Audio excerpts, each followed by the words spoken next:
Kadagampalli Surendran sir, very dirty, pathetic, frustrated and very manipulative gentleman who doesn't deserve to be a minister, who doesn't deserve to be an MLA if at all these are political positions.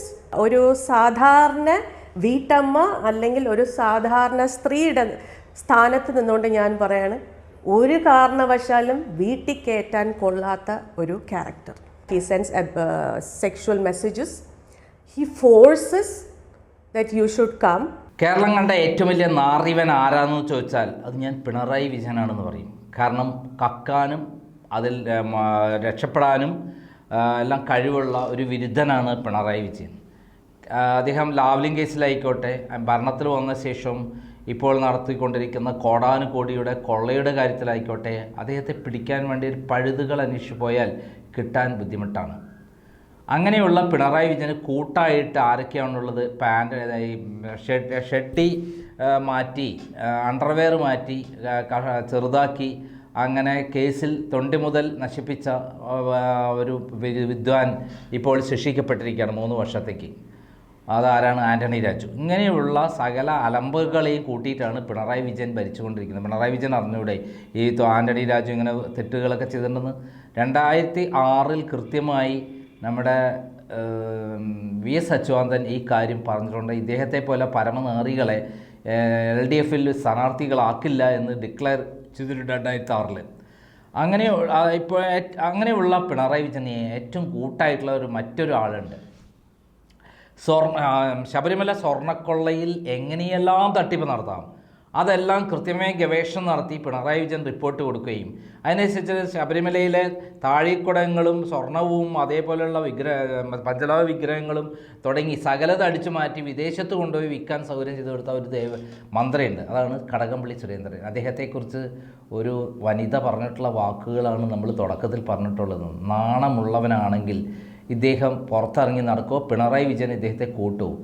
അത് പറ്റില്ല. മരപ്പട്ടികയെ ഈനാമ്പേച്ചി കൂട്ട് എന്ന് പോലെയാണ് പിണറായി വിജയൻ ഇതിൽ അപ്പുറം വൃത്തികേട് കാണിച്ചിട്ടാണ് ഇപ്പുറം നിൽക്കുന്നത്. മുമ്പ് അദ്ദേഹത്തിനെതിരെ SFIയിലെ ഒരു ആൺകുട്ടി പരാതി കൊടുത്തത് അന്വേഷിക്കാൻ എറണാകുളത്ത് MM ലോറൻസിനെ നിയമിച്ച MM ലോറൻസ് എൻ്റെ വീട്ടിൽ വന്നപ്പോൾ PT തോമസുമായി ചർച്ച നടത്തുന്നുണ്ടായിരുന്നു. എൻ്റെ ഫാദർലോൻ്റെ ശിഷ്യനായിരുന്നു ഈ പറയുന്ന MM ലോറൻസ്, അതേപോലെ PT തോമസും. രണ്ടുപേരും ചർച്ച ചെയ്തെന്താ അറിയോ? പിണറായിയെ അന്ന് എങ്ങനെയാണ് രക്ഷപ്പെടുത്തിയത്. അവസാനം MM ലോറൻസ് പറയുക, സഖാവിൻ്റെ ജീവിതം നഷ്ടപ്പെടുത്തണ്ട എന്നുള്ളതുകൊണ്ട് ഞാൻ അദ്ദേഹത്തിന് അനുകൂലമായി റിപ്പോർട്ട് എഴുതി, യഥാർത്ഥത്തിൽ നടന്ന കാര്യമാണ് എന്നാണ്.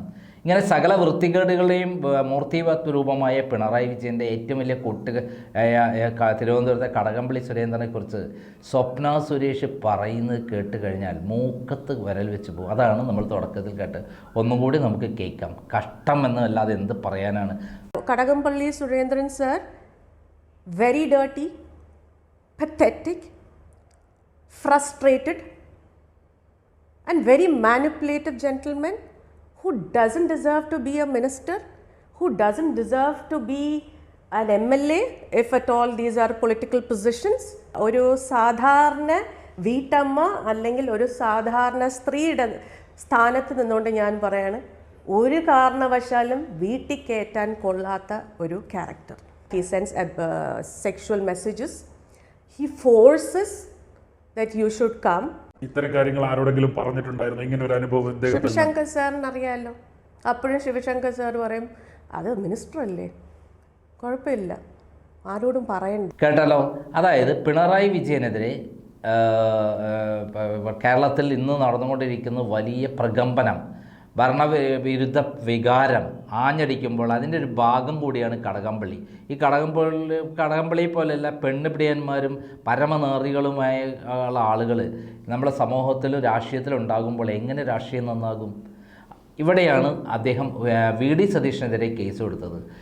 ആരെങ്കിലും ഇത്രയും തട്ടിപ്പുകാരനായ, ഒരു കീർത്തിയും മാനവുമില്ലാത്ത ഒരാൾ കേസ് കൊടുക്കും? ഇത് കോടതിയിൽ വന്ന് ഈ സ്വപ്ന സുരേഷിനെ വിസ്തരിക്കുമ്പോൾ സ്വപ്ന സുരേഷ് റിക്കാർഡിക്കലി എല്ലാ കാര്യങ്ങളും പറയുകയും അത് വെച്ചിട്ട് പിന്നെ എന്ത് ചെയ്യാം, ഈ കടകംപള്ളിക്കെതിരെ വേറെ കേസ് കൊടുക്കാൻ പറ്റും.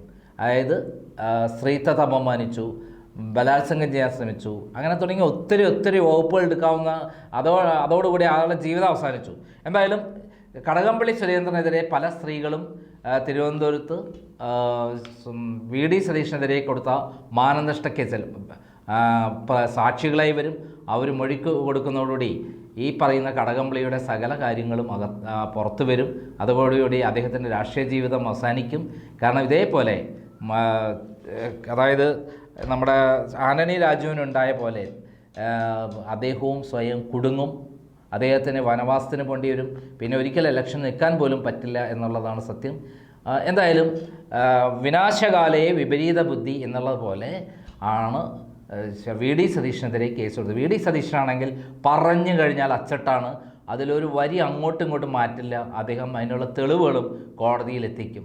അതായത് വട്ടി കൊടുത്ത് അടി മേടിക്കുക എന്നൊക്കെ പറയില്ലേ, അതേപോലെയാണ് കടകംപള്ളി സുരേന്ദ്രൻ വി ഡി സതീഷിനെതിരെ കേസ് കൊടുത്ത് ഇപ്പോൾ കുടുങ്ങിയിരിക്കുന്നത്. 2 കോടി ചോദിച്ചു.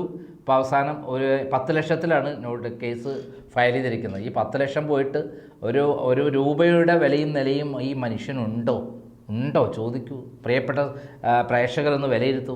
ഇത്തരത്തിലുള്ള പരമനാറികളെയാണ് സമൂഹത്തിൽ നിന്ന് അടിച്ചോടിക്കേണ്ടത്. ഈ കടകംപള്ളി 98-2001 കാലത്ത് മാസപ്പടി വാങ്ങുമായിരുന്നു ഈ മദ്യലോബികളുമായിരുന്നു. ആ മദ്യലോബികളിൽ നിന്ന് കൃത്യമായി മാസപ്പടി വാങ്ങിയതിൻ്റെ കൃത്യമായ തെളിവുകൾ ക്രൈം പ്രസിദ്ധീകരിച്ചത് പ്രകാരമാണ് 2001 ഇലക്ഷനിൽ അദ്ദേഹം കളക്കൂട്ടുന്നത് തോറ്റുപോയത്.